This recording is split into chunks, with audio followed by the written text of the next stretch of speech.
Welcome to the very first episode of Jeff's Journey to Clarity with Jeffrey Rana, the Ideas podcast to promote reason, evidence, liberty, and skepticism. If you want to support this podcast, consider subscribing and leaving a review on where you get your podcasts, subscribing like on YouTube, and if you are so inclined, consider making a one-time donation and link below. My guest today is one of my heroes and influencers. Today I have Bryan Caplan. He's a professor of economics at George Mason University and a New York Times bestselling author. He's written books such as The Myth of Rational Voters, Selfish Reason to Have More Kids, The Case Against Education, Open Borders, and most recently, You Will Not Stampede Me, Essays on Non-conformism. Ryan, how are you? Doing fantastic. Great to see you again, Jeffrey. Yeah, great to see you. Yeah, last time we saw each other, I was getting cut off by some people in New Jersey. Yeah, so uh your book, You Will Not Stampede Me, I think I know the answer to the question already of considering why you were like considering that you're a well-known contrarian, and then the most recent major topic you've gone against is that one of the major topics you've gone against code protocols. But I guess what inspired you to publish this book essays? mean, the real answer is that I had 18 years worth of blog posts, which generally don't get read by people because it's unusual to go through 18 years of posts and read everything. And then I got the idea, well, what if I would go and take my best 5% posts and turn them into books of essays? I actually got some free copies of some less wrong blog posts where they had handpicked their best things and put them into physical books. And I like the idea. So I just went through 18 years worth of posts and picked out the 5% best. And then I went and organized them by topic. And I realized I've got a lot of stuff on marching to the beat of my own drummer. So this is the fifth volume of the series, and these are all of the essays that have something to do with non-conformism, which, by the way, I would distinguish from contrarianism. I think of contrarianism as just I disagree with other people to disagree. Non-conformism is more of I'm going to go and do what I think is best after having considered the evidence, even if it's unpopular, but not because it's unpopular. Right. So you dedicate this book to Robert Hanson, who's a well-known nonconformist. What's your favorite like hot take from him, I guess? So Robin is my best friend in the world, first of all. So and I've known him for 25 years now. I guess the main thing I would say about Robin is he makes a lot of people angry. And if they actually had any idea what kind of a person he was, they would have to be terrible people to be angry because Robin is not trying to upset anyone. I think Robin is like a child, an innocent child who asks questions and calls it like he sees it, but he's not trying to hurt anybody's feelings. Even if you think that he is, it's just because he doesn't know the right way to communicate in a way that will say what he wants to say without upsetting people. But he's definitely not trying to. Robin is just one of the most decent, sweetest people I have ever met. And he's the kind of person where you say, what's his big character flaw? I would say he's the kind of person in Saving Private Ryan who would go and let the German soldiers go because he feels sorry for them, even though they're going to go and report on you and get you killed. That's the kind of person he is. He would just feel sorry for people and say, well, they probably won't do anything. Like, Robin, we got to kill these guys. Sorry. And he would just say, no, I don't want. That's him. I guess what's your favorite idea that he's produced? Probably, the one that he's changed me the most on is betting. Because before I met him, I really just didn't think about betting, didn't think about putting money or trying to define clearly what a disagreement is. And he really did inspire me. I now have a long record of public bets. I have so far won 23 out of the 23 bets that have come to fruition. Without him, it never would have occurred to me. He takes these ideas of betting very broadly. So he's also come up with ways of redesigning institutions around betting. There's like one of the ones that is easiest to understand is he has a proposal for fire the CEO markets, where betting markets estimate what the value of a company stock would be if you just got rid of the current CEO and found a replacement. And his proposal is not only should you create those markets, but if the market ever says that the current CEO is dragging down the value of the company, he just gets fired instantly. Right. He also has a proposal for a whole new system of government called futarchy, which is really a bigger version of this fire the CEO market. So I'd say these are the ideas that he's had that have had the most influence on me. Um, but also, probably the biggest total influence is just on the way that I think and talk. We have lunch more days than we don't. And we really are on the same wavelength in terms of what kinds of evidence and arguments really counts, and what it means to face a question and to face some evidence, and what it means just to dodge a question. And we're not question dodgers, we're question facers. Hmm. Right. So in the first essay, You Will Not Stampede Me, you say society has two steps in response to public crises. What are these society's steps in response to public crises? I'm going to need you to remind me, Jeffrey. Can you read my own words back to me? What are those two steps? Um, those two, well, the two responses are hysteria and hurting. Hysteria and hurting, of course.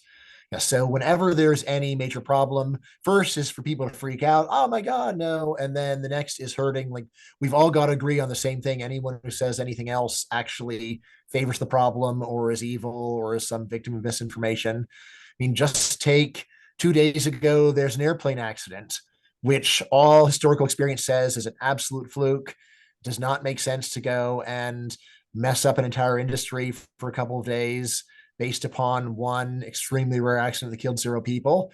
And yet, what is the public reaction? First of all, hysteria. Oh no, our planes could kill us. Never mind 100 years of experience with commercial aviation. And then, second of all, hurting. We need to go and shut down a whole bunch of planes while we inspect them all. It's like, Yeah, it's all pretty funny. right. I mean, could we do like a spot check of 10%? And if we don't find any additional problems with those 10%, then we say statistically that's good enough? No, of course not. Every plane's got to be checked. We can't just go and say good enough. Seems really unlikely. Even though that is what a reasonable person does, is say, look, is there some reason to think that this problem is anything more than a really rare fluke? Actually, last night, for the first time in 20 years, a home in my neighborhood got robbed, and now I'm getting a pile of emails. We got to form a neighborhood watch. And I'm thinking, or maybe this is once in a 20-year thing, and it's a shame, but it's not worth changing our lives over. Yeah, it's pretty funny. The whole airline thing. I think I saw a post where it was like in the last like 5 years or more than that, there was like zero American airline crashes. Yeah, yeah. So hysteria. If something bad happened, like, we need to get really upset. Anyone who doesn't get upset wants people to die in airplane crashes. You may have seen the Remy YouTube video, People Will Die. Great, just a hilarious song making fun of this. And then the hurting of, we all have to go and converge around doing a big thing. We can't just say, whatever. Yeah, that we can't criticize the popular view, Yeah. and that to frequently join in chorus of calling for action is like Mhm. part of hurting, right? Yep, that's right. All right, in the book, the first essay you talk about how 9/11 led to people calling for blood and how this led to Mhm. the Iraq War, and which possibly led to the Mhm. Syrian wars, Syrian civil war, ISIS, refugee Mhm. crisis, Brexit, or Trump. Yeah. Which I agree with. On 9/11, you seem to it seemed like you were pretty calm. I was only 3 years old, so I have no memory of Yeah. this. Funny story, my mom, she was actually taking care of me. She actually had the TV on. She actually had it on mute because I was, I guess, like being a baby. Mhm. And she was watching the news and she was like, "Wow, that's a crazy movie." She couldn't believe that was happening. Uh, You said it was a crazy movie, or she said it was a crazy movie? no, she said a crazy movie. She had it on mute, so she didn't have, she thought it was like kind of like Okay. yeah, So she didn't realize it was the news. yeah, I thought it was news embedded within a fictional story. yeah. Right. I mean, so I would say it's pretty hard for people of your age to realize what happened, but I was woken up by my in-laws about 9:30 that morning. And my mother-in-law said, you didn't let your wife go to work, did you? And I'm like, yeah, I let her go to work. Why would I let her go to work? It's like, well, weren't you up watching the news to make sure there weren't any terrorist attacks? Like, no. Right. But yeah, so I within a very few days, George W. Bush was on TV saying, this is a war on terror and we're going to do whatever it takes. Uh, and there was first the invasion of Afghanistan, where at least they had some connection between the attacks and the ruling government, although it was not directly done by the ruling government. That's what they all say, but nevertheless. And then, of course, there was the subsequent invasion of Iraq, where U.S. intelligence really had nothing other than, we think that they have some weapons of mass destruction, a term that's deliberately engineered to make people think it's nuclear weapons, even though it's not. And then, as you know, so with Iraq, Saddam Hussein gets defeated, but the U.S. goes and puts in another government that becomes a close ally of Iran, and then there's a giant civil war with ISIS, and then finally things settle down, and there's an attitude of, yeah, well, things worked out in the end. Like, that's ready to working out in the end. And Afghanistan, Taliban's back. So that's what the U.S. accomplished by acting rashly. Yeah, it was funny how you said that your in-laws called you to not let your wife go out. And like you didn't let your wife go to work, did you? Like, yeah, do you think I wake up every morning before and watch the news to make sure there's no disaster happening? I don't. It's funny because well, I guess there's more sense to it for my family because we live right across the river, like Mhm. Union City, Jersey City. We're from Yeah. that area, and so my dad called my mom was like, "Don't," because she was actually gonna start applying for a job that day. Like, actually go Yeah. out the old-fashioned way. Yeah. I actually remember when I told Robin he hadn't heard he'd been teaching, and he looked at his watch to see whether it was April Fool's. Oh no, September 11th isn't April 1st. One of Robin's many lovable traits. But Yeah, so I had no memory of it, but I have to admit, if I was 18 years old to my age right now, and with no hindsight, I would have registered to the Army or Air Force because it seemed yeah. like the worst thing that have happened on American soil. Um, Yeah, well, I mean, it was, but staring and hurting, there's no interest in, or look, you want to do something. What's your plan exactly? And like, what will happen? What has happened in the past when this occurs? Like, I mean, at the time there was a lot of wishful thinking. Well, we remade Germany and Japan. All right, are the American people willing to go and occupy Iraq and Afghanistan in the same way that they did Germany and Japan, which means no democracy for 10 years and your opponents just get arrested and like you just remake their countries? Are you ready for that? No. All right. Well, then what's your plan? You don't have a plan, do you? You're angry. It's not a plan.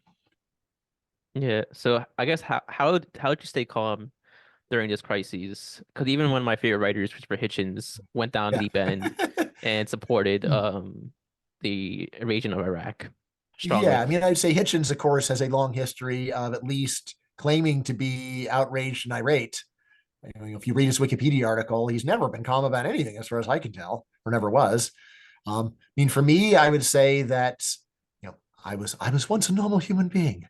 I used to have the same reactions as other people, but intellectually, I came to realize that these were very bad reactions, and I just made a lot of effort to not get worked up, to stay calm. Part of it is I don't view things, I don't consume news in forms that would actually get me upset. So, for example, I don't watch televised news. I avoid reading even daily stories. If I want to learn about any current event, I read the Wikipedia article. I try to get some emotional distance from it to understand what's the background, what's actually been going on, what's verified, what is just latest reports are saying. So I try to do all those things. But a big part of it is just trying to exert self-discipline the same way. Like, how do you get thin? How do you lose weight? It's like, well, one step at a time. Just stop going and indulging. Be mindful about what you're eating. Similarly, be mindful about what you're thinking. Be mindful about your reactions. Be mindful about what kind of information you consume. Try to consume it in the driest possible form. I also say read, just get some perspective, read history and realize, wow, there's 10,000 things that were worse that have happened. There were a bunch of things that probably happened on Earth that were worse that day in term directly. 9/11 is significant primarily because of the reaction, not because of the event itself. Yeah, it's true. Even my family in Peru know that the Yeah. significance that 9/11 had on foreign affairs and foreign policy. And Yeah. it's not because it's partly due to the fact that people died, but also the fact that it just changed the foreign policy for Yeah. for the last 20 years. Yeah. And so, a powerful country can have a large reaction to something that is small, and often does. So one of the things you say, what I feel like was very powerful, was that it's never asked what is appropriate proportional response to crises. Instead, sides embrace action bias, rushing to do something, failing about wildly, then gradually losing interest to the next crises, which I feel like is exactly what happened on 9/11. Yeah. And so action bias is the general psychological tendency to think that you should do something in response to things. He's like, well, what else would you do? Here's another idea: stay the course. Stay the course. This is actually how I end every department meeting that I'm in. Is anything else? And I just raise my hand. Stay the course. Right? What does this mean? It means that if you've adopted safety procedures that get you one accident every 20 years and you think that's optimal, Don't change your policies just because there's an accident. It's like, well, we've accepted one accident for 20 years. We think that's a reasonable trade-off. So if that's what happened, then we said, all right, fine. If you start getting accidents every 1 year, it's like, okay, we've made a mistake. We thought that we were getting accidents every 20, we're getting every one, we need to adjust. But the fact that anything bad ever happens is not a reason to revise. The best way of thinking about any kind of precautions at all, or any kind of risk assessment is, well, what do I think is going to happen if my plan works? If your plan is zero bad things will ever happen again, it's like, wow, you are probably greatly overcautious. There's this old econ joke: if you've never missed a plane, you spend too much time hanging out at airports. Similarly, if nothing bad ever happens, it means that you're probably pouring a crazy amount of resources into risk avoidance. It's better to go and have a more moderate approach, which allows you to enjoy the good things in life while also tolerating some risk, because yes, life does involve risk, of course. Yeah, it's like the fallacy of numeracy, like you say, in open borders. Mm-hmm. Like yeah. So just to be honest, since you mentioned that topic, it always amazes me whenever there's any news incident involving a single immigrant. People email me, "Has this changed your mind?" It's like, no. Like, my position was never immigrants will do zero bad things. My position rather is immigrants are human. Humans do bad things all the time. If you let in a lot of immigrants, then a lot of bad things will be done by immigrants, and that's fine, because we need to go and put this in the broader perspective of all the gains of immigration.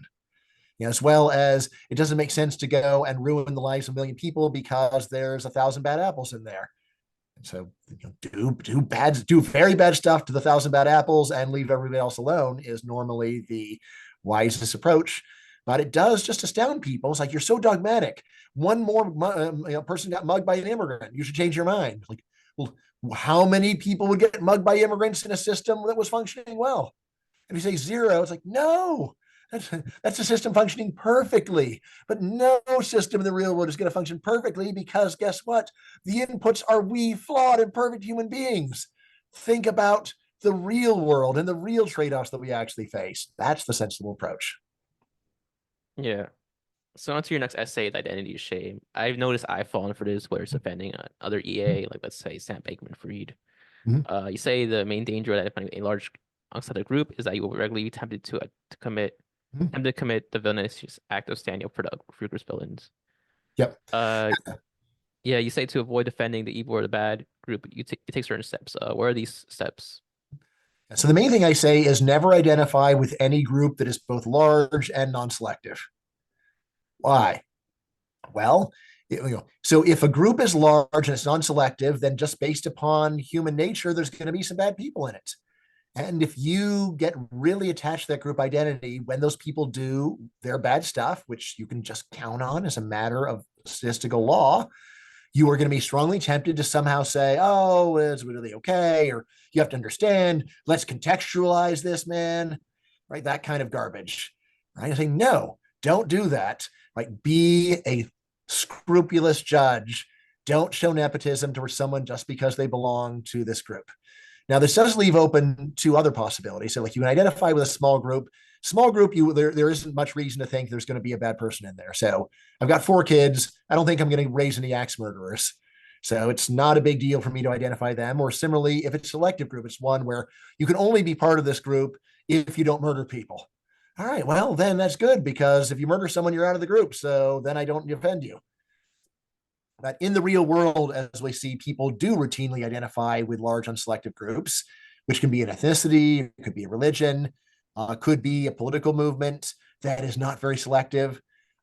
US political parties are funny because they don't have any procedure for expelling people from the parties. So a lot of political parties on earth, there's a way of kicking you out and then they can wash their hands of you. But you can have Republican David Duke. It's like, what can we do? He's making us look really bad. We can't do anything. He's just says he's a Republican. He's a Republican. There's no formal procedure for purging him. Yeah. You say the best way to guard against the lack of strictness in groups that don't excommunicate is to define your large selected group in period sexual Yeah. terms. Yeah. Uh, So, thinking like if you want to keep your group clean, then you've got to be really willing to kick people out for being bad.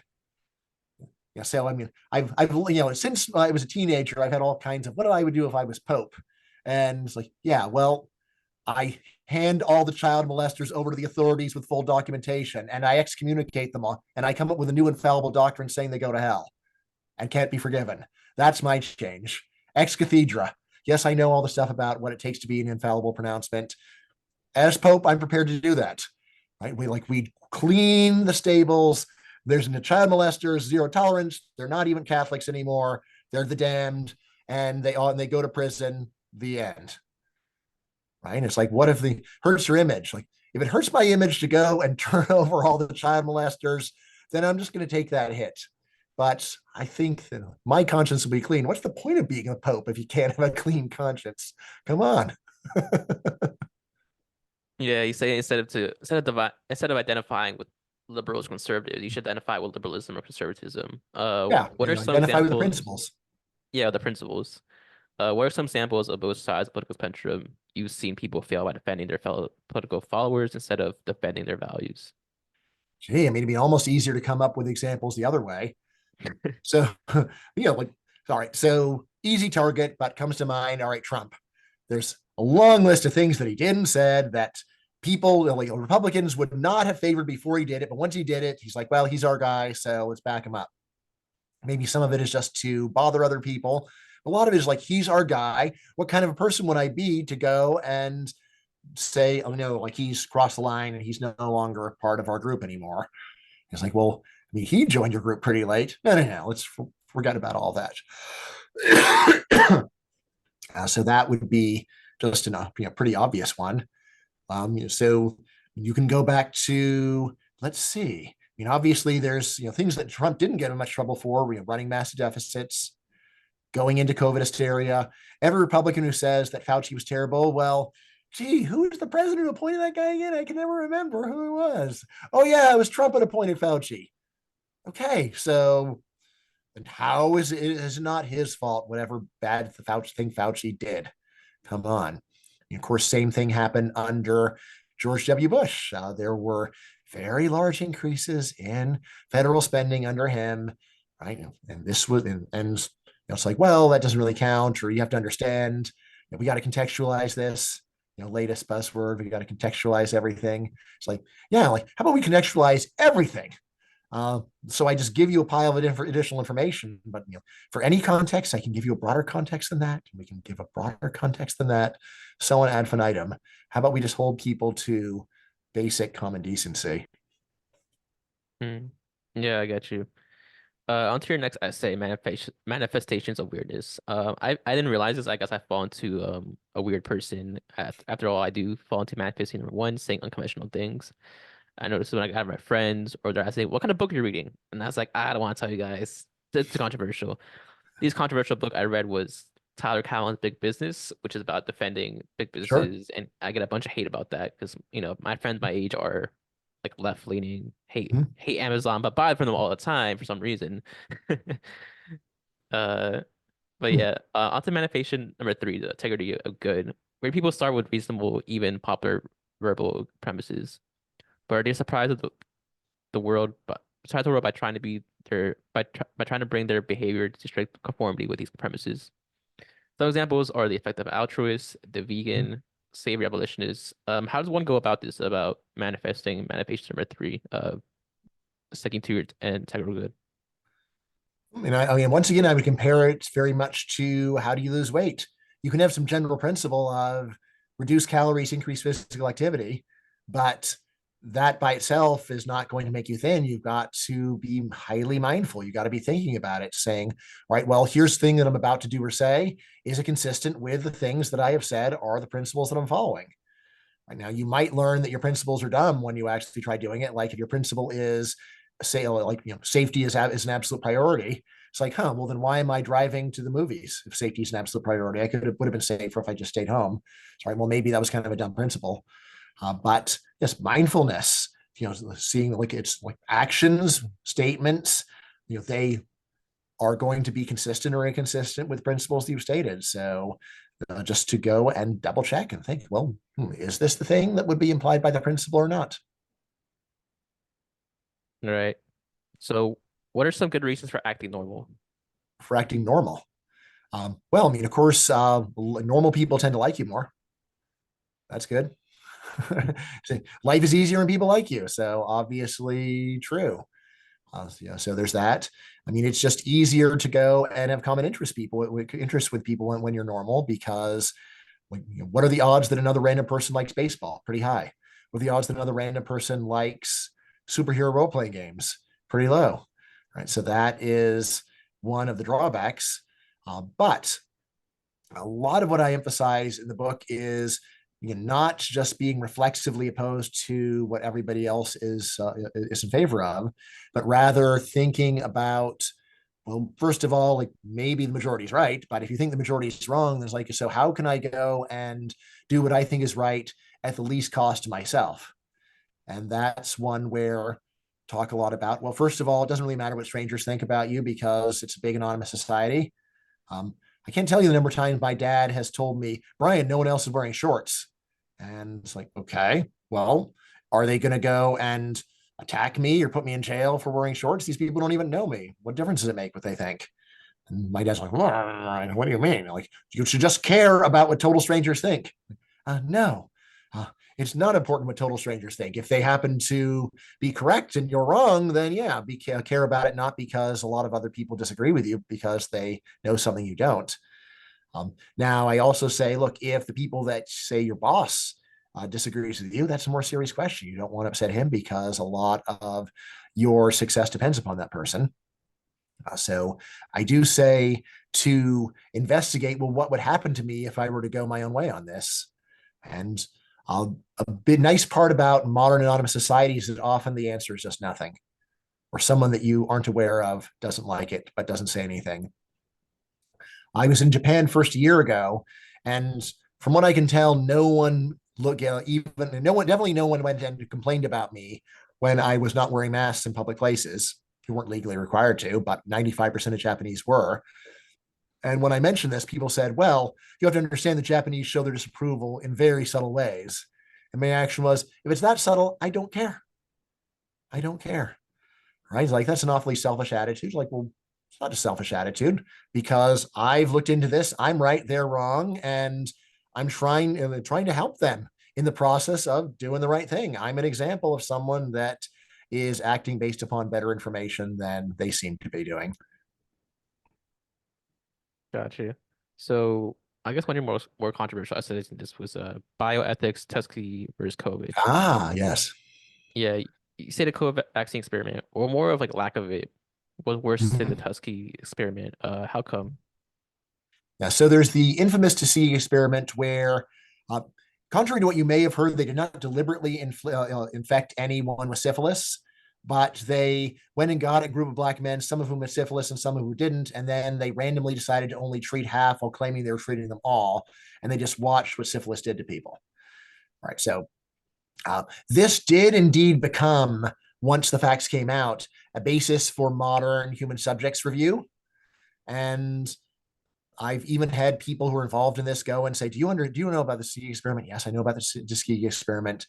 So I have two things, one minor and one much bigger. The minor thing is what they did in the Tuskegee experiment was already illegal. It is illegal to go and tell someone that you are giving the medical treatment and they're not doing it. There's no need to come up with any additional rules or laws. You could just go and enforce existing law of fraud. So that's step one. It's not like this showed the need for this new stuff. It rather just showed that the law was ignored. But the real reason I talk about it is that these the law, human subjects rules inspired by Tuskegee have become an argument for preventing a wide range of extremely socially helpful experiments, even when people are totally informed about what's going on. Why? Because there's a bizarre doctrine saying that you can't have informed consent about something new, which means that, for example, you can't have informed consent about being infected with COVID when COVID starts because it's a new disease. And it's like, well, how about you tell them this is a new disease? We don't know what its effects are. Do you consent to that? And the official bioethics position is no, that's just not doable, which means that it was not possible to do what would be called challenge trials for COVID. It was not possible to go and speed up the testing. The ethical kind of testing, so called, under the bioethics rules, is we can randomly either give or not give people an experimental vaccine, and then we can go and wait for them to get naturally sick, and then go and compare the sickness rates that occur from natural sickness. It's like, why is that the okay thing?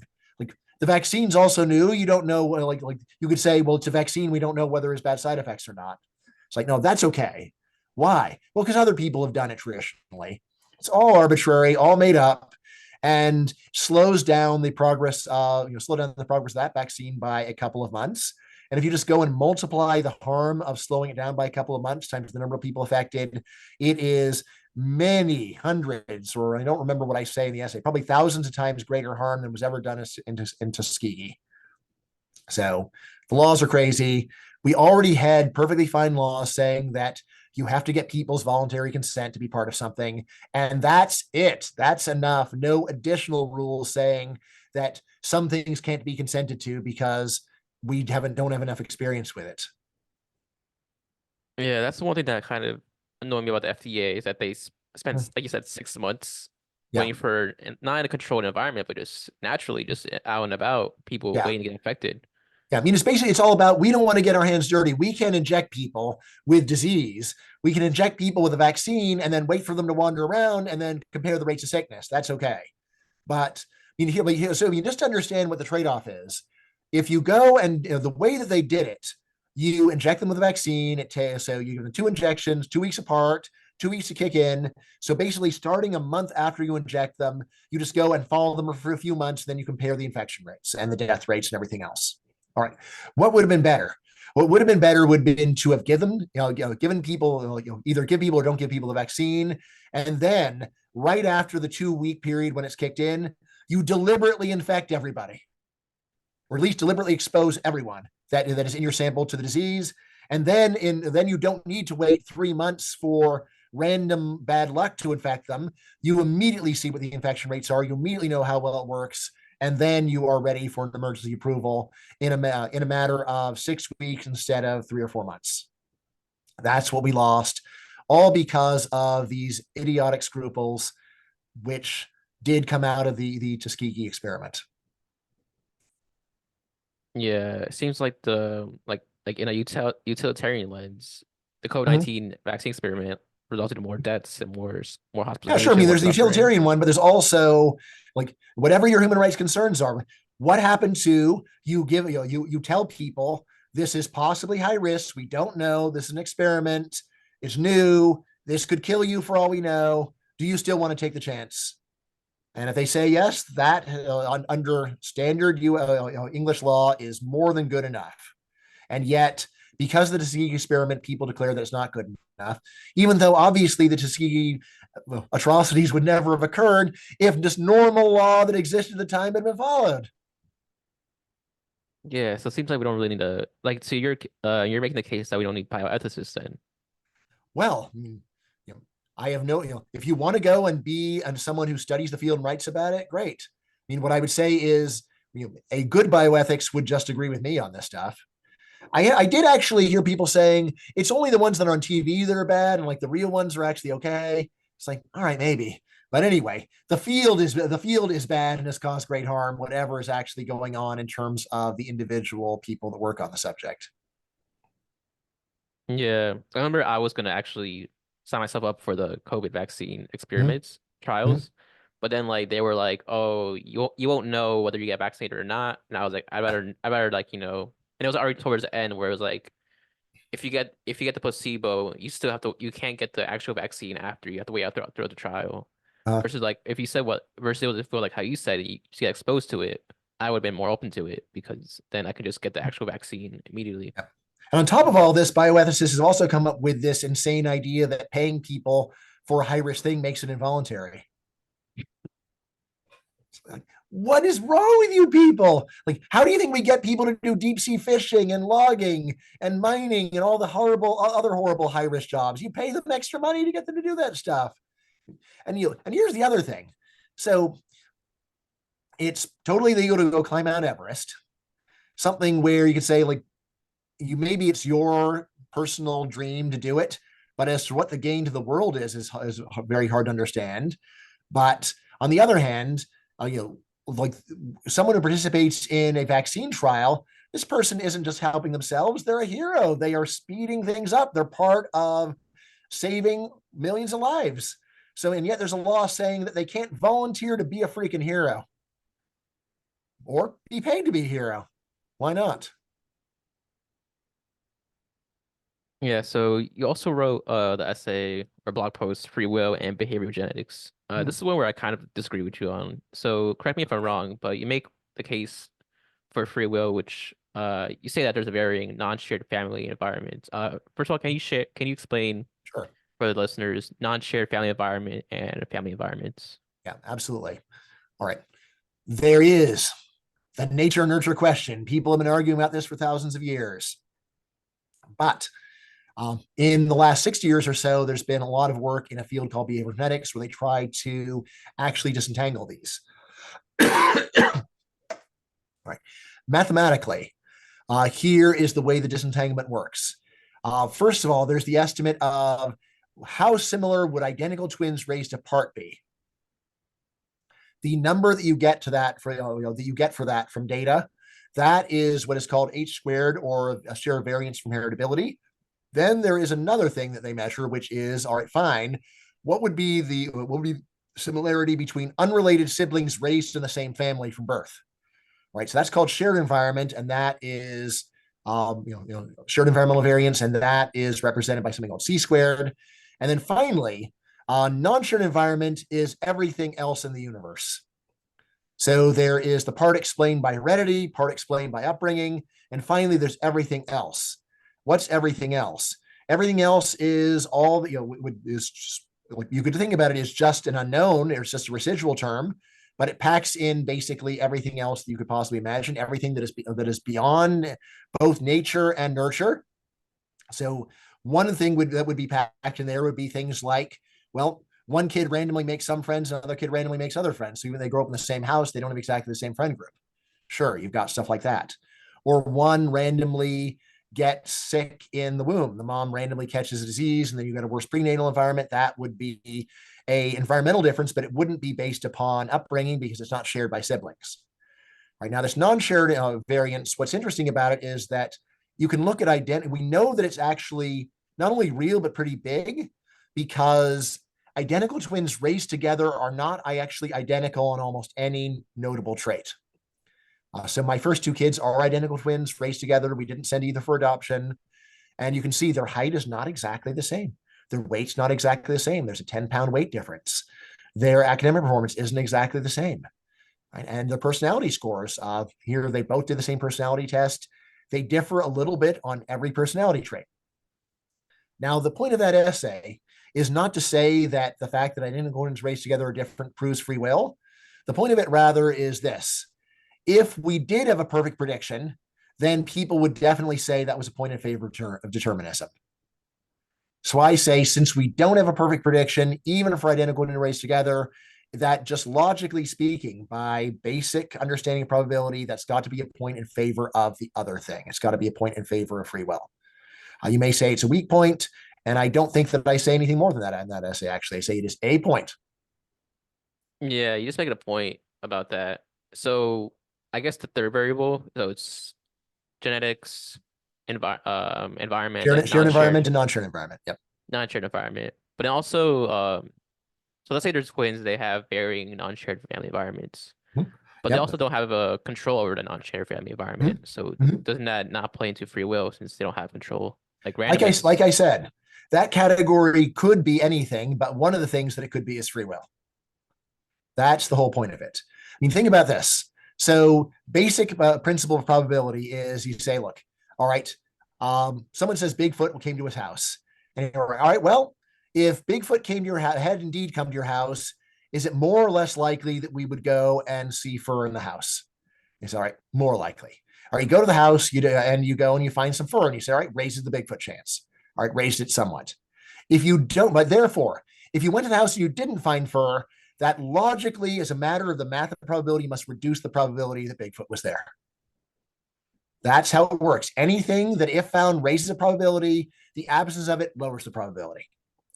All right, now what I say in that piece is, if Identical twins raised together. We're literally identical. People would say that's a point in favor of determinism. And I'll say, all right, fine. But if we don't, since we don't find that, that's a point against determinism. That's all I say. I don't say that it's proof of free will. I say it's a point against determinism. It's a point in favor, a point, not proof. But if you think probabilistically, you generally stop worrying about proof, and you say, well, what does this do to the odds? That's it. Got you. Okay, that makes sense. So even though the book is about um essays on non-conformism, which I actually bought here from Amazon, it's really cheap, Nice, $12. I nice. recommend everyone buys Yep. it. Yep. And you can also get Uh, the ebook for $9.99. So whichever format suits you best. yeah, Or you could buy them for all your friends, all your conformist friends. They each need a copy of the book, right? yeah, I definitely share it when I finish reading more essays. But so I guess what are some reasons for conforming? Hmm. So you did already ask. Like I said, I mean, the big one is people usually do treat conformists better. If you aren't, so when you're weird, this tends to make people not like you. Um, so I put that up there, and then also sometimes the system is very rigid. So I already have a whole book on education, and this is one where even though I'm nonconformist, I managed to get a PhD. I'm a professor, and I did it despite my personality. I did it despite my attitudes. Because my attitude was to say, "This is stupid. You're stupid. I won't do it." However, I realized pretty early on that the way that our society is structured, there's just not a lot of forgiveness or flexibility for people that want to get a good job and don't have the right degrees. And so I put my head down and I just said, okay, what do I have to do exactly? Right? Do I have to do each of these parts, or can I weasel out of some parts? When I could weasel, I weaseled. In my last year of high school, I found out, wait a second, you're telling me that I can skip high school physics, which takes 40 weeks, 5 days a week, and 5 days a week, by doing a one semester, 15 weeks, 2 days a week physics class at Cal State Northridge, and that will count as much or more as high school physics. And I looked into it like, excellent, excellent. And that's what I did. Right. And that's very typical of me. I'm looking for a way to weasel out so that I can get the same official certification without having to do as much stuff that I don't feel like doing. But then it's like, well, can you become a professor without going to college? No, you just can't. It's just impossible. There's no way around it. Can I become a professor with just a bachelor's degree? No, you've got to get that PhD. There's no way around it. All right, fine. Right. But when I was doing my PhD, it's like, well, like, how well do I have to do in these classes anyway in order to pass? Like, yeah, you just need to get a C. It's fine. All right. I'm not going to put that much work into it. Right. And what about the dissertation? Yeah, well, like you could go and kill yourself on it, or you can go and just do something that's real doable and then get through and then do what you want, work on what you want to work on. Right. So that is one of the main ways that I have conformed is on education. Even there, I have tried to cut as many corners as I thought I could safely get away with. There's always a temptation as a nonconformist to lie to yourself and say, oh, I can totally get away with that. So which is why I say, like, don't go and talk to nonconformists. Find out of people that have successfully done what you want to do, what share of them have been able to actually get around it. What share, if you just ask them, will say, yeah, that part turned out to be not important. I've never heard of anyone that had any problem with that. And then form your strategy and forge ahead with your life. So I do not encourage people just to defy everything, but rather to keep your eyes peeled for opportunities to avoid the stupid rules that exist, because every society I've ever heard of is packed with stupid rules. I'm not like a Chesterton person saying, oh, every rule exists for a reason, or at least presumably. It's like, no, there's too many dumb rules to say every rule exists for a reason. No, or probably. Most rules there's no good reason behind them. They're stupid. End of story. And the only question is, what's the punishment? Yeah, so I was looking through some of your old like lectures on YouTube. Mm-hmm. Um you had one that was called Poverty, Who's to Blame? Mm-hmm. When's that book coming out? Great question. The answer is it's still, first of all, it still will come out. Second question is very gratifying that people keep asking about it because it assures me that there's demand. But third part is it got pushed down the queue because I just decided I had a much better idea. All right. So the book that I'm working on right now is called Unbeatable: The Brutally Honest Case for Free Markets. I got the idea and I just said, this is a better idea than the poverty book and I can finish it sooner. So I'm just going to work on to write this book first. So the poverty book, I got about 100 pages done during COVID. I'll come back to it. But realistically, like 6 years, 8 years. I'm not someone like Tyler who goes and writes a book in a month, which he did for one of his best books, Markets and Cultural Voices. He went to a rural Mexican village and wrote a book about that rural Mexican village while living in that rural Mexican village in 1 month. And it's one of the best things he ever did. But I'm not like that. All right. So in the lecture and also the blog post, How Deserving the Poor opening statement, which I think was about a debate, you propose to use the same standard to identify deserving. Use same standard to identify deserving poor and undeserving poor. Who are the deserving poor and who are the undeserving poor? Right. So I believe that what I say in that essay is, first of all, we've got to, excuse me, we're just really stepping back. When you're thinking about who's to blame for anything, poverty or whatever, you're saying, well, first of all, did they have a reasonable way of avoiding the problem? Right. So that's one very big part. Right. So if so it's one thing to say, well, you could have avoided poverty by working on a fishing boat in Alaska for the last 10 years. Like, yeah, well, that's super hard, horrible. So, or like, so say like it's a way of avoiding it, but it's not reasonable. There's also cases where you just couldn't have avoided it, right? Like, if you're born blind, it's like, well, is it your fault that you're blind? No, you're born that way. There's nothing absolutely you could have done about it. All right. So that is a big part of it. Is there some reasonable step that you could have taken to avoid the problem? And of course, the other one is there somebody else that actually went and caused your problem directly? Right. So there's that one as well. Right. So in any case, I think about that in the case of poverty. So there is like, did you have some reasonable way of avoiding poverty? And this is where, like also, so see, I think let's see, this book, remind me. So did I also have the pieces on the success sequence in this book? This is the book. This is like a lecture you gave. Okay, And okay. a Right. blog post Yeah, also. right. So anyway, once you have this general idea in mind, like, did you have a reasonable way of avoiding the problem? Not did you have any possible way, but at the same time, not one where you could just say, well, if everybody on earth had put me first, I'd be fine. It's like, yeah, well, that's like you're putting blame on a bunch of total strangers for not giving you stuff.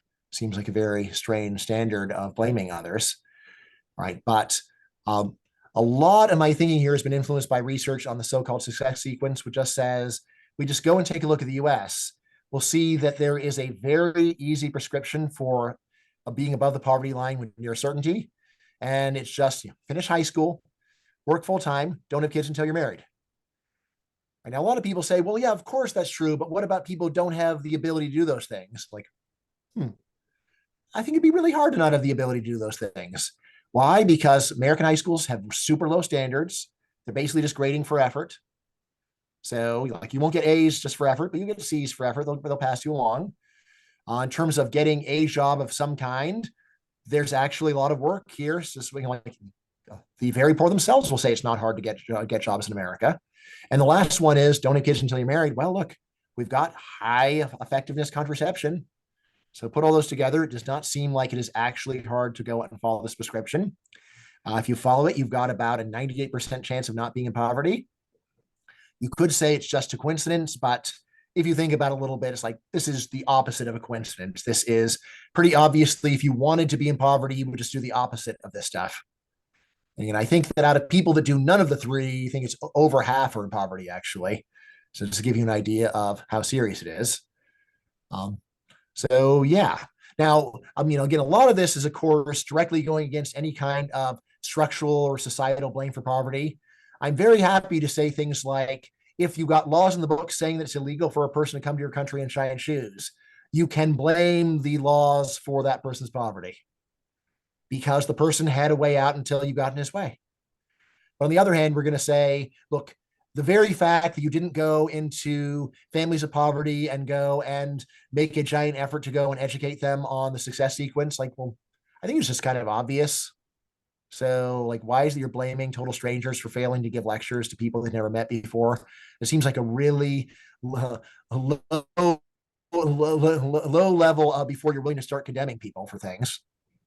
Again, I often like the way that I like to think about this is that we have one standard of blame that we use in normal life and another one that people use in politics. And I say the normal life standards are actually the good standards, and the political standards are the stupid standards. So, when what are the standards in normal life? It's like, well, or I suppose you got a brother who never doesn't hold down a job, and you've let him sleep on your couch a bunch of times, and he's got a drinking problem, and his girlfriend kicks him out for cheating on her, and he comes and says, "It's your fault that I have a problem. You owe me a spot on your couch." It's like, no, I don't. This is charity, despite the fact that you have screwed up. It's it is your bad, not mine. And he said, well, look, it's your fault for just being so selfish and not being willing to share the couch. It's like, that is a crazy spar here. How about you, or you act like an adult and take some responsibility for yourself? Right. And then, furthermore, what's pretty striking here is one thing you say, well, it's just sort of your selfish attitude. Suppose you're the neighbor of this person and you're observing this argument between the person and his alcoholic brother. I can see a person siding with either person, but to say, the brother that doesn't want to help for the 17th time, he's evil.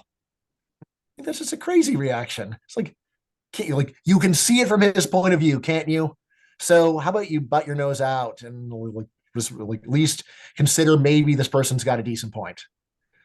All right. Now, once you have the standard for individual life, though, most rhetoric that we have about poverty in Western countries, other than, of course, for the kind that government's directly causing, namely with immigration restrictions, that's the really obvious one anyway, just not make a lot of sense to say, look, if we had just created opportunities for the poor to have better jobs, it's like, otherwise they can go and burn cities down. Like, what are you talking about? That's a crazy standard. Yeah, so you say an opening statement of debate that starving Haitian children really do deserve your help more than almost any American.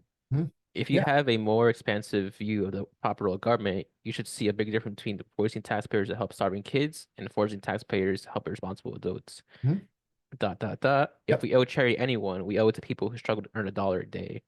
But when the first world governments hand out charity to the deserving poor in the third world, get next to nothing. Mm-hmm. Foreign aid is about 1% of the budget. Indeed, first world governments actively prevent the world's deserving poor from helping themselves. They make it illegal for them to move on to their first world and accept a job from a willing employer.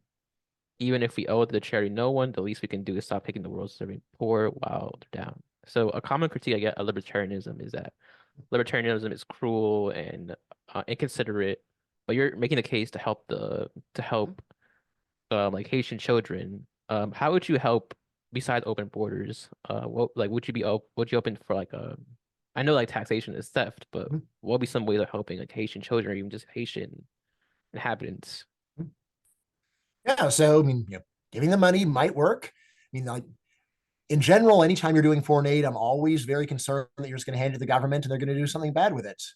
Either they won't actually help the poor, or there have been a number of times when the U.S. was giving foreign aid to two countries each fighting each other, and you'd have to have a pretty strange model to think that none of that money ultimately wind up going to the military to help them kill each other. So, I mean, I would step back there. Um, so since writing, since that debate, I think that I've become more mindful of a number of other major ways that government is causing poverty. The really big one is the subject of my next book that's coming out in 3 months, which is called Bill Baby Bill, The Science and Ethics of Housing. There I say that there is very good evidence that taken together, all the housing regulation of the US has roughly doubled the cost of housing, which isn't just lowering American living standards in general, but it is also especially bad for the poor because the poor, first of all, spend a larger share of their income on housing, and second of all, more likely to rent. So not only are you raising the cost of living for all Americans in general, but but it's an especially hard hit for the poor. Um, Furthermore, there's a bunch of indirect effects of this. Things like, it used to be that poor people in the U.S. had a really easy way of getting a big gain in their income, which was just to move from a low income part of the country to a high income part. It really used to be 1960. Moving from Mississippi to New York City was a good way of substantially raising your income if you were a janitor. It is no longer effective because housing costs eat up more than 100% of the gain for a janitor now. In 1960, housing was much less regulated, which meant that housing was a lot cheaper in New York.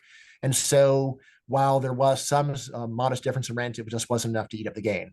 So that would be another notable example. But yes, I mean, again, the idea that libertarians are harsh and cruel, I mean, like a lot of it just comes down to just reflexively taking the side of someone that doesn't want to help someone else, regardless of the situation. So it's just automatically taking the side of the alcoholic brother that demands to sleep on your couch for the 17th time. And it's like, why do you always take a side? And then when people say, well, you have to understand, it's like my reaction is, are you his lawyer? Are you his lawyer? Is it your job to come up with as many possible excuses for him as you can? No, then how about you do the real thing, which is to see both sides of the question and at minimum say, it's complicated. It's not really my place to have an opinion. Definitely not my place to go and try to force someone to help somebody else. Right. But I mean, I do think that there is something to the stereotype, namely that you are a lot more likely to see libertarians just make jokes about the poor. And it's dumb because it's like, all right, it does ignore the reality that sometimes people are poor through no fault of their own. Sometimes they're poor through partially their fault. Sometimes they're poor through very much their fault. Just to go and say, like tough luck. Like that is not a very constructive attitude overall, especially if you're saying tough luck with while laughing. And I will say libertarians probably are more likely to do this than a normal person, just to be totally fair and transparent about it. But in terms of the fundamental ideas, what I say is that first of all, you should focus on not directly harming the poor. Right? Just to realize, well, like, are there ways that poor people could have solved their own problem if government wasn't in the way? Right? Immigration restrictions and housing regulations are two really clear-cut cases. Almost no one wants to talk about them. Indeed, I had another debate on poverty with economist David Ballin, and he said, look, I agree with you on immigration a lot, not totally, but I agree with a lot, I agree on housing, but that's not poverty policy. I said, look, poverty policy is whatever reduces poverty, Dave. You basically want to define the policies you like as poverty policy while saying that deregulation doesn't count because you don't really care about deregulation very much. So even when you say, yes, it's fine, but you just want to keep changing the subject to something else. And I say, how about we stick to what would be the most effective way of doing it? And furthermore, on the question of should we think of government as the savior of the poor? Well, why don't we just look at what governments really do?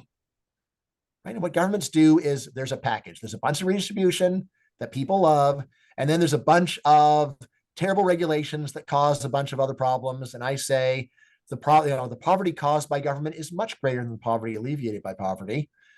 Of course, a lot of what government does is they just prevent you from actually physically witnessing the poverty.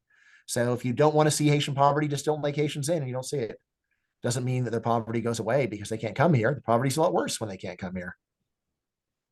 Yeah. So I saw the debate you had with Peter Singer, do the rich pay their fair share, and you admit to donating money to affected charities. If you don't mind, what affected charities do you donate to, and what inspired you? Like, what ethical lens? Yeah, actually, I said something more precise, was that he changed what I'm doing. So actually, all of my charities in my will. All of my charities in my will. So my current plan is I've got 4 kids, so I'm going to give each of my kids 20%, and I'm going to give another 20% to effective charities. So the will specifies that if Give Will still exists, then give it to the top Give Will charities. If they don't exist, then I believe that I designate philosophers Jason Brennan and Mike Humer as the people that should decide where the money goes. And by the way, of course, you would say, well, what if you live high so you don't have any inheritance? Like, I'm a crazy saver. I have very high savings rate. I hate spending money. I mean, in a sense, I literally do, just because most things I'm like, it seems like the work of getting the purchase and unboxing it and putting it up is going to be greater than whatever joy I would get from it. I'll just accumulate more money. So anyway, I have a lot of savings. And I'm planning. So my plan is to just let that earn a pile of interest, and then 20% of that will go to the absolutely poor. That's my plan. Okay, but I guess what inspired you to donate 20% of your Yeah. inheritance? I guess Mhm. your Like, honestly, what got me thinking about this is Peter Singer is filtered through Michael Humer. So I didn't read Singer directly, but when Mike Humer went and explained it, I said, like the way Mike explains it, Singer had a very good point. And what should I do about it? Now, again, Robin Hanson, who has come here before, he has this argument about how if you're going to donate, it makes sense just to sit on it, let it accumulate interest. And then only when you're about to lose control of the money does it make sense to donate. There's the true story of Ben Franklin, who put a small amount of money into a savings fund before 1800 with instructions that let it accumulate interest for roughly 200 years. The instructions were followed, and the small amount of money 200 years later was a lot and was able to do a lot of good. So anyway, that's the way that I think about it. The only reason not to do this would be if you thought that absolute poverty would just be cured by the time that I die. I think that a lot of poverty is going away, but I think there's just going to always be a few really screwed up countries, or at least there will still be a few really screwed up countries with horrible, dire poverty. And so I think that my money will do the very most good if I just sit on it until I die and then have it go for either malaria nets or deworming or whatever seems to be the highest value charity at the time. Got you. So the debate was like, do the rich pay their fair share? Mm-hmm. And it seemed like I got into a debate about semantics. I guess I just want to hear the case. So like, do the rich actually pay their fair share? Like, do they owe the global poor anything? Mm-hmm. Like extreme poverty, residents, anything? I would say that I think the rich pay more than their fair share. I mean, normally people are interpreting this as taxes. So in the piece, I have a lot of arguments about how the rich are generally getting ripped off. There are a few rich people who owe their positions to government, but on net, I think it's pretty crazy to think that the rich are net beneficiaries of government redistribution. They are the ones that are the net losers. You can go and find particular cases, it's true, where the rich are getting some subsidies or whatever. Even there, I think you often need to take a closer look, like when people get really mad at Walmart for getting tax breaks. It's like, well, look, do you understand how property taxes work? Normally, there's a fixed rate regardless of the services that you use, and yet businesses use almost no services. So in a actual competitive market where they were paying for these services, then Walmart would probably be paying a much lower rate. So I mean, I'd say that probably whatever tax breaks that a company like Walmart gets are actually just a fraction of the discount that they would get in a free market.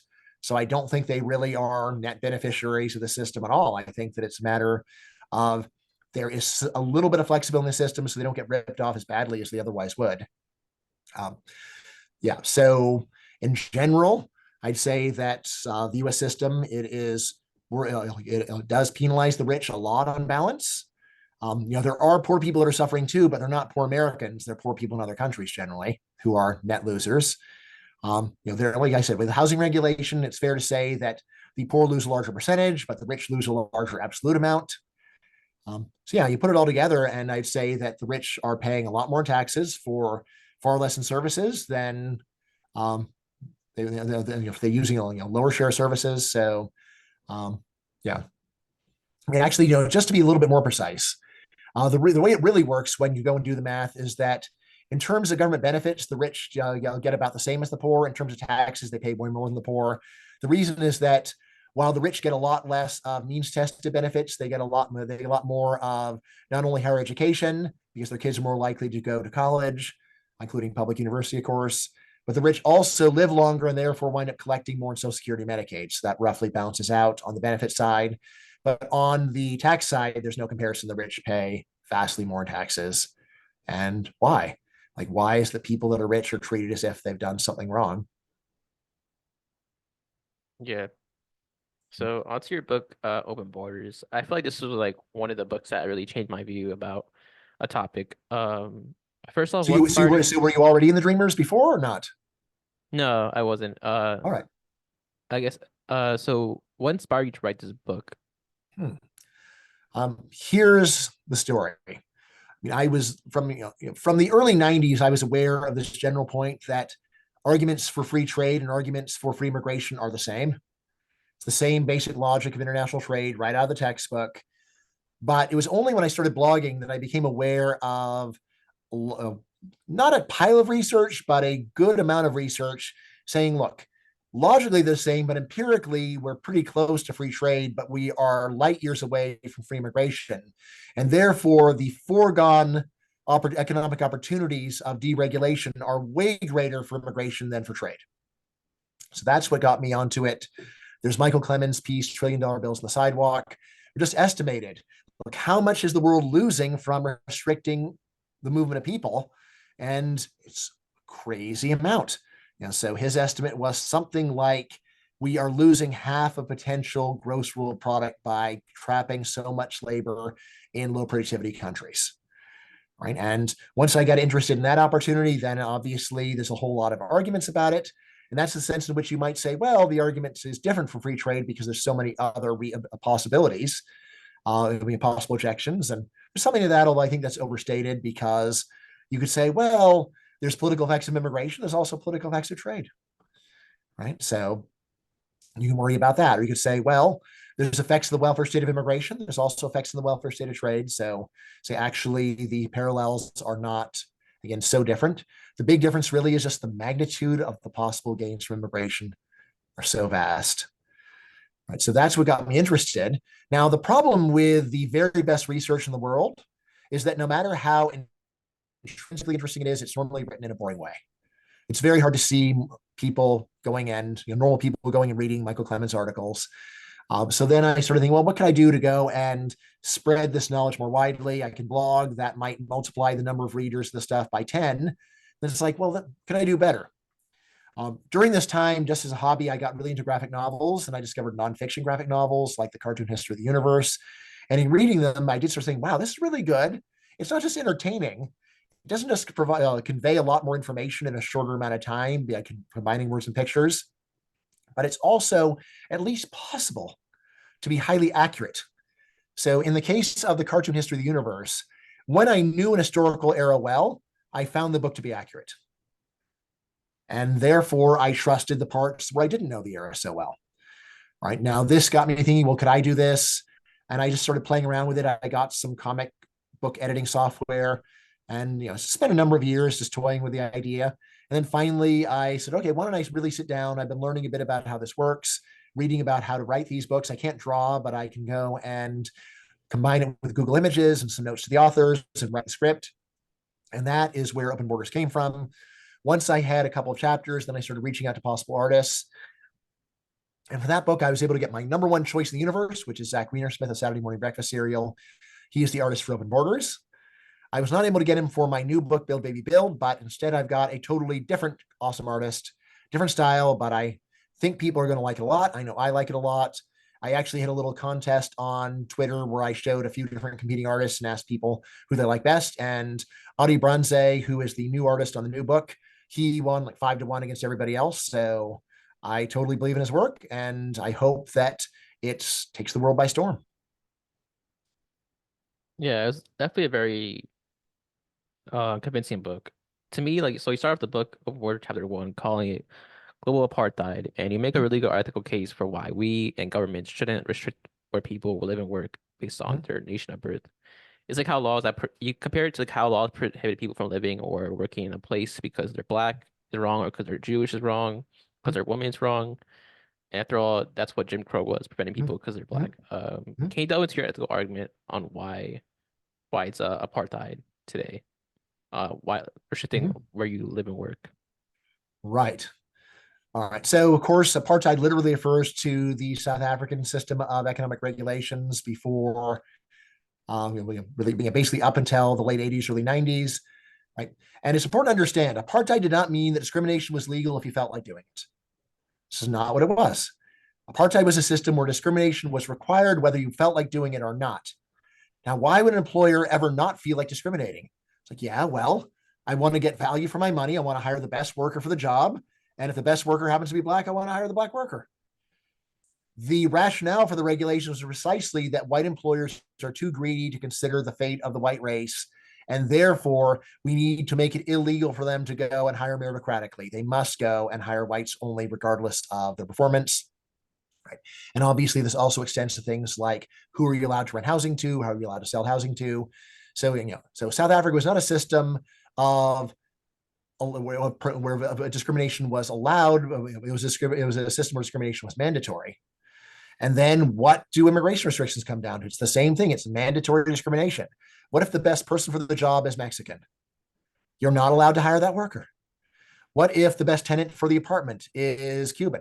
Not allowed to hire them, unless, of course, they get a piece of paper from the US government a piece of paper which is almost impossible to get. Yeah, I found that very convincing. 'Cause that's exactly what South Africa was. They even had minimum wage laws to prevent Mhm. um white Yeah. white owners from hiring black owners because they wanted to Mhm. only hire white workers, even though there was Yeah, I mean, still like this is a inequity. striking thing. Like early on, a lot of the early minimum wages only apply to women. It's like, well, what do you think happens if there's a minimum wage for women and not men? Well, like, guess I'll hire men. Sounds good, right? Why should I go and hire people for minimum wage when I can go and hire them for a different one? So, I mean, I've often actually, in my labor economics class, I said, suppose that we had a higher minimum wage for blacks. What do you think that would do? And this is one where almost everyone says, yeah, that would be bad for blacks. It's like, well, if you can believe that having a higher minimum wage for your group is bad for your group, could it be that having a minimum wage at all is bad for low skilled workers? Can you at least consider that possibility? Can you ponder it without getting angry? Say, maybe it's a similar argument, actually. And yeah, of course, it is a very similar argument.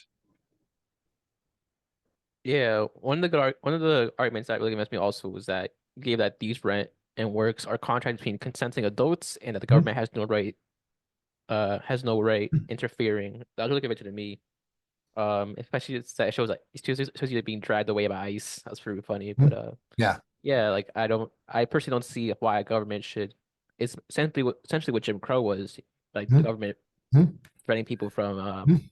taking a job or living somewhere.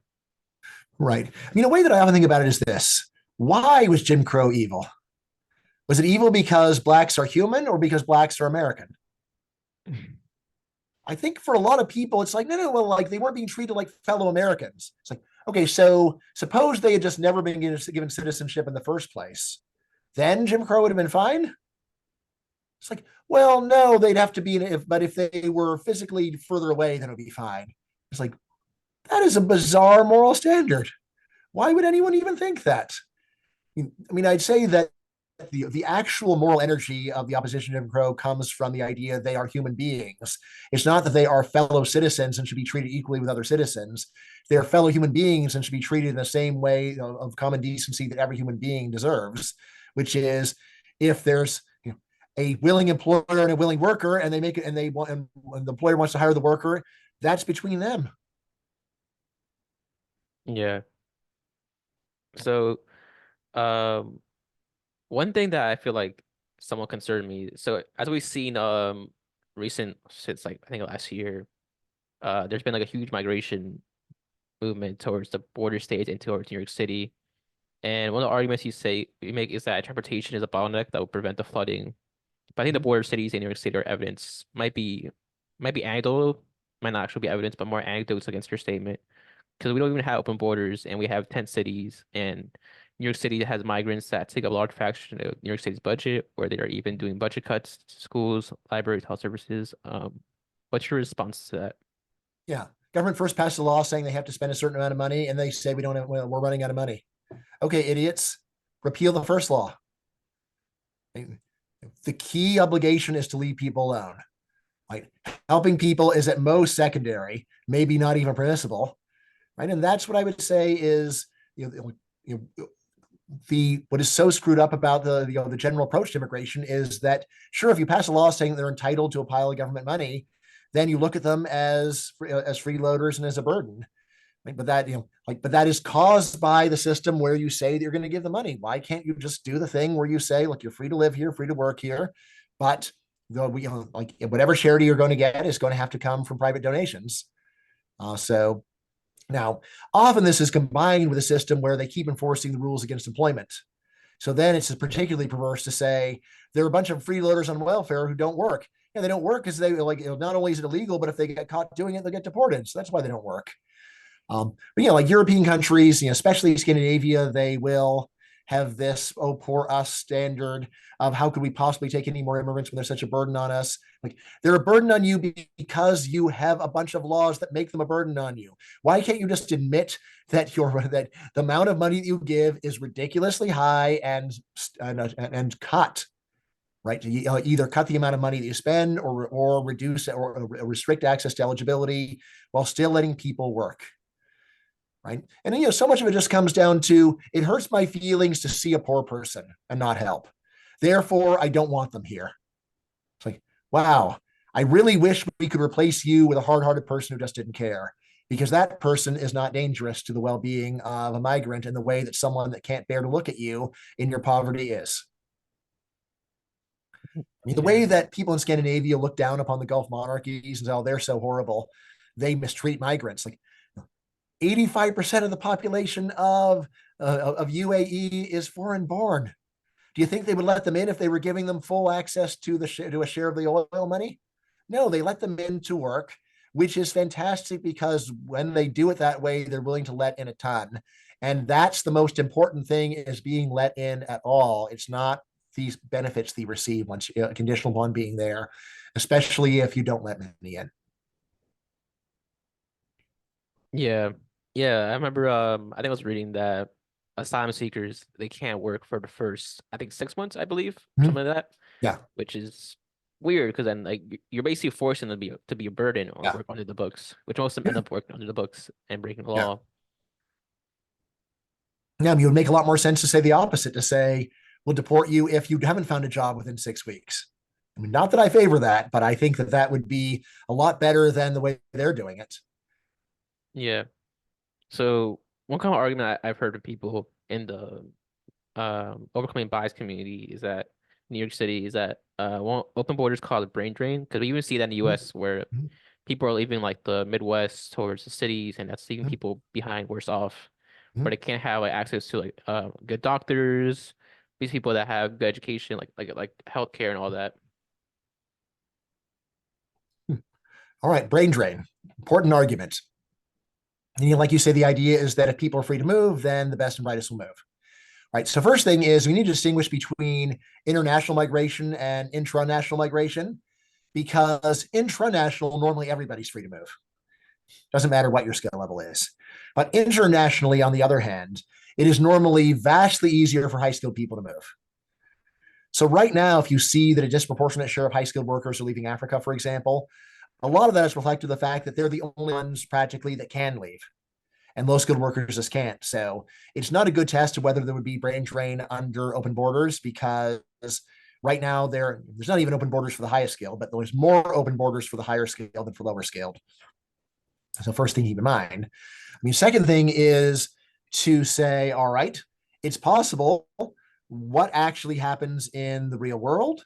And this is where, when we do see cases where there's open borders between a rich and a poor country, like Puerto Rico and the rest of the US, yeah, you'll see that more ambitious people, higher skilled people tend to leave. But does this wind up being bad on balance for Puerto Rico? And there you've got to consider, well, there's a bunch of other good things that happen when high school people leave Puerto Rico. Namely, they send home remittances, they get business connections, the retirement communities. So this is one where a fair standard to say, well, let's go and compare Puerto Rico to the nearest counterfactual, like similar islands that don't have open borders with the US. And there I would say it sure looks like having open borders with the US is on net a positive, even if obviously you can find some negatives too. And obviously within the US, then this isn't, the immigration regulation isn't relevant because they're all free to leave. Probably does show that people who are more ambitious are at least more likely to go to cities, things like that. This is one where you can say, isn't this bad? It's like, well, what is the net effect? Net effect for society is that higher productivity people move to where the productivity matters more. And the result is the world's better off, but not absolutely every part of the country gains from it. Right. And I would think a hard effect of altruism would be to say, if 90% of the country is better off and 10% is worse off, fine. Right. So that's my general view here, is there has been a hollowing out of a lot of the US, but on balance, this is a very positive process where you don't go and make someone who could be a CS genius keep working on his grandfather's farm in the middle of nowhere. Right. Okay.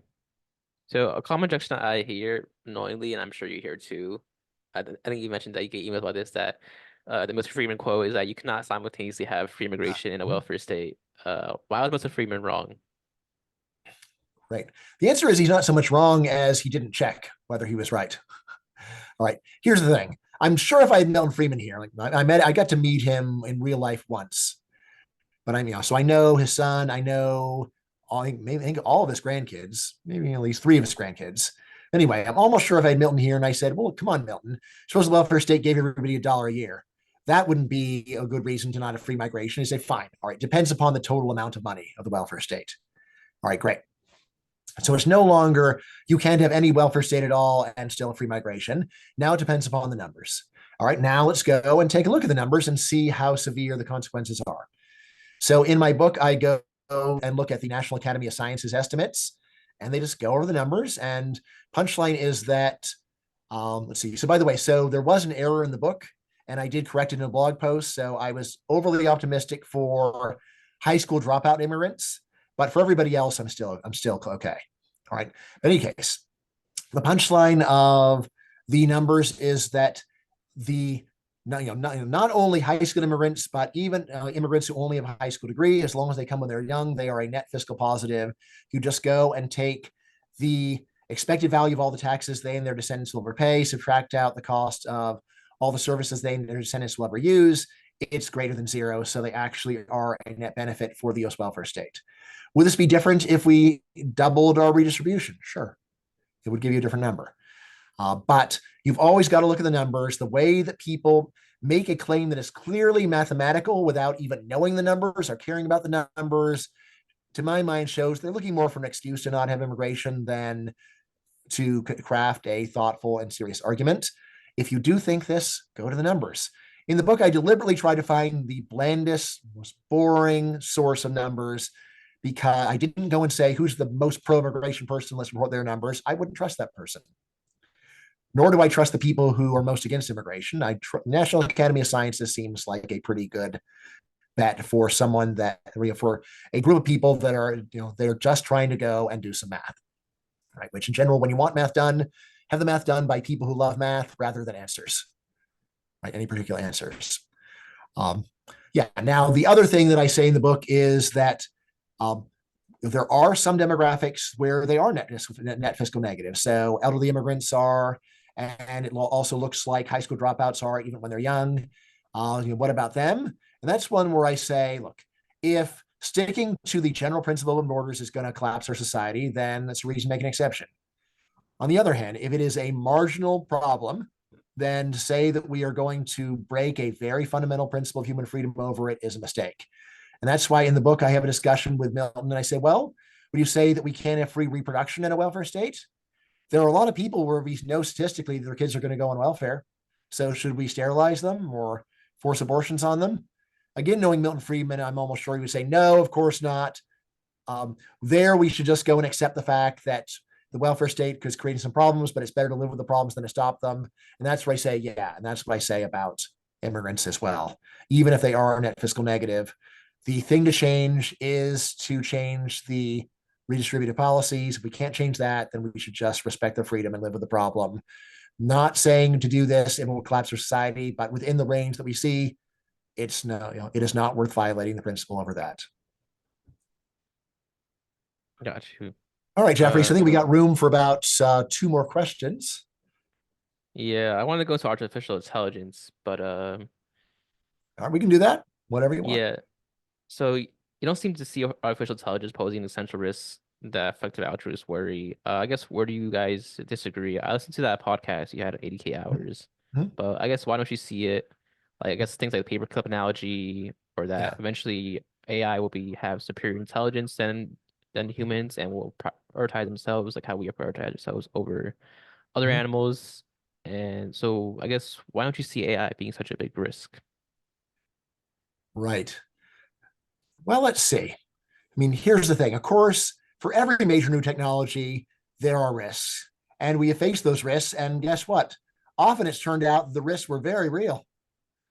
Right at the dawn of the Industrial Revolution, I think you'd have to be kind of short-sighted to say, well, what if countries use their industrial capacity for war? Oh, yeah, that could be terrible. Then they could go and murder people on an industrial scale, which is just what happened. All right, so step one is just to admit the obvious facts of new technologies can be used for terrible things. And I think that AI not only could be, but almost certainly will be used for terrible things. But what we see is that technologies are designed by humans for humans to do what humans want. There's always been a kill switch. the idea that the intelligence is going to get so far ahead of us that it'll just get out of our control and take over. To me, this really is just fanciful science fiction stuff. And until someone actually shows concrete examples of this thing happening, I'm just going to say, yeah, well, maybe we'll go and create an invisibility formula. Maybe we'll come up with a way of making the human body invulnerable. Maybe there'll be immortality. So maybe people will be able to fly unaided. Right? So these are, to my mind, they are basically the kind of stories that greatly appeal to the human imagination. We've had stories like this for as long as we've had stories of human creations getting out of control. You've got the golem in Jewish mythology, just one among many.